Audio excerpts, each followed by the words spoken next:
এটা হচ্ছে আমাদের পাহাড়ে পুদিনা পাতা। ওরে বাবা, সব পাহাড়ি সব গাছপালা না, পাহাড়ি পুদিনা পাতা।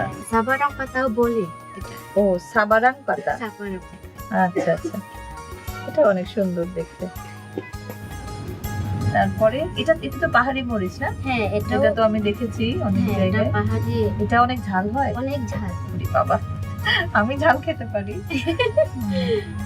আর তারপরে এটা হচ্ছে আপনার হ্যাঁ, পেঁয়াজ, এগুলো তো লাগবে, পেঁয়াজ আর রসুন, আচ্ছা, এটা হচ্ছে আদা, হুম আর এটা হচ্ছে হলুদ, হুম, আর ঘোড়া মরিচ, এটা হচ্ছে গরম মশলা, আচ্ছা, আর লবণ, আর হচ্ছে আপনার এই তেল এটা আছে, হচ্ছে হুম। তেল। এটা আমাদের পাহাড়ি মুরগি। পাহাড়ি মুরগি, হ্যাঁ। বাবা, তাহলে তো আজকে দারুণ জমবে সব কিছু পাহাড়ের।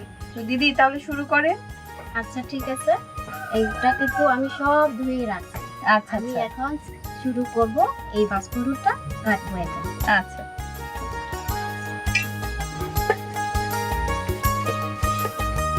দিদি বাঁশকুড়ুলকে কি বলে বম ভাষা দিয়ে? আমাদের ভাষা দিয়ে এটা আপনার তোয়াই বলে। তোয়াই। হ্যাঁ আচ্ছা, বম ভাষায় বলে তোয়াই হ্যাঁ, বাঁশকুড়ুল। এটা কি সারা বছর পাওয়া যায়? এটা সারা বছরে পাওয়া যায় না, কখন পাওয়া যায়? এটা তো আপনার শুধু বর্ষাকালে পাওয়া যায়। আচ্ছা, মানে বর্ষাকালের ওই 5-6 মাস পাওয়া যায়।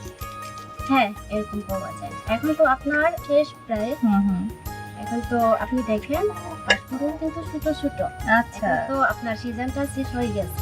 ও আচ্ছা, মানে সিজন যখন শুরু তখন আরো বড় বড় বাঁশকুড়ুল পাওয়া যায় না?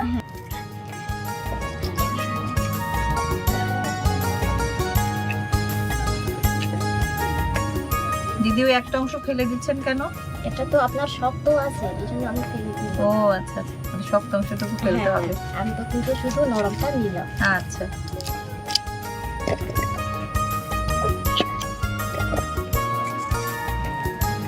বাহ, ভিতরটাও তো সুন্দর অনেক।